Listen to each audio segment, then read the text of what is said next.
Le président actuel s'il arrive à décéder subitement, alors claqué entre les doigts. Qu'est-ce que vous en pensez? C'est possible? C'est une éventualité? Dans le pays où tout est possible, ou quelqu'un qui est sur une chaise roulante, qui ne sait même pas parler, qui ne sait même pas comment aller, tout est possible. Hein. Enfin, du moins, il pouvait essayer. Tout à l'heure, vous m'aviez parlé en parlant Haddad, de... Pardon, on parle de Haddad. Hein. Oui. Laissez-moi vous dire une chose, oui. Juste pour dire aux spectateurs où c'est-à-dire où les choses sont arrivées. Le système Bouteflika, il a fait que le pays il a été coopté, il a été divisé presque en régions d'intérêt. Des chasses brisées. Des chasses brisées, des chasses gardées, exactement, oui. Alors, les brisées ou les chasses gardées. Voilà. Les brisées. Je préfère les brisées. Alors, par exemple, Haddad avait un grand projet vers la région d'Azazga, dans la ville de Tizi Ouzou. Oui. Et donc, il avait mis ses proclins et ses engins de travaux publics dans un endroit... Un parc, voilà, ouais, un parc un peu éloigné, ouais. Voilà. Et il avait demandé à ce que ce parc soit surveillé. Ouais. Eh bien, figurez-vous que Saïd Bouteflika contacte Gaïd Salah, le charge de cette mission. Saïd Salah contacte le chef de secteur de Sidi Ouzou pour le charger de cette mission. C'est ce qui a été fait. Sauf que ça s'est passé en avril 2011. Sauf que c'est Junoud, Allah yarhamhum, qui ont été partis. Le fameux coup contre les 15 ou 16, 17 soldats d'Azazga. Voilà, vers la fin, c'est 17 qui étaient décédés, plus les blessés. Donc, voilà. Alors, ils gardaient le parc de... Ils gardaient le parc de Haddad. Sauf que, quand ils étaient là-bas, ils n'avaient aucun moyen de s'abriter, il n'y avait rien, il n'y avait ni talus, ni rien du tout. Ils étaient là, livrés à eux-mêmes, dans des tentes.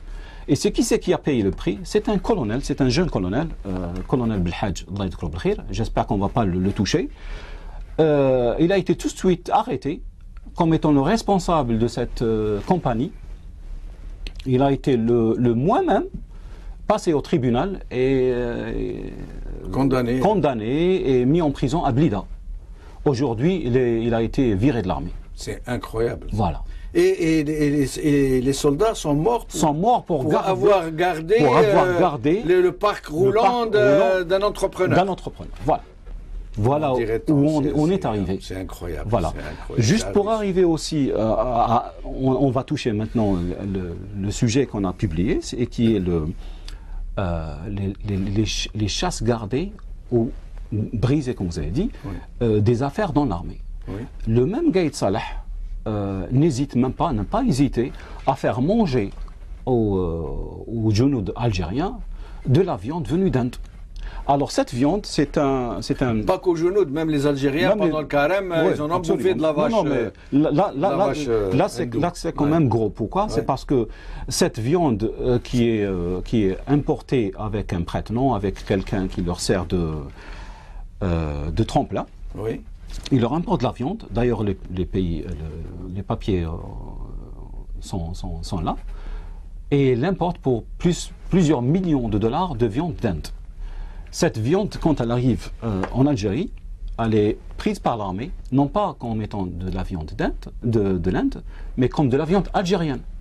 Et facturée à l'armée algérienne 5 fois le prix. Ce même énergumène qui a rapporté de la viande pour l'armée algérienne, il a rapporté du lait frelaté que les Junoud et les familles des militaires algériens ont consommé. Voilà où on est arrivé.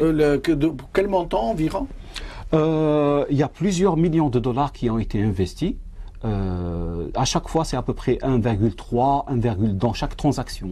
Chaque fois qu'ils importent. Chaque fois qu'ils importent. La vache d'Inde qui est facturée, de la vache de l'Inde. Pour qu'on ne pense pas que c'est de la dinde. Jifa, voilà, un Jifa. Et elle est peut-être bonne, elle est halal, on ne sait pas. Mais elle est vendue en tant que vache algérienne. Enfin, que bœuf ou veau algérien. Voilà. Et facturée 5 fois le prix d'acquisition. Pour l'armée. Je parle bien de l'armée. Je parle bien de ce qui se passe dans l'armée. Oui, j'imagine que la plupart des généraux-majors qui sont milliardaires ne sont pas milliardaires.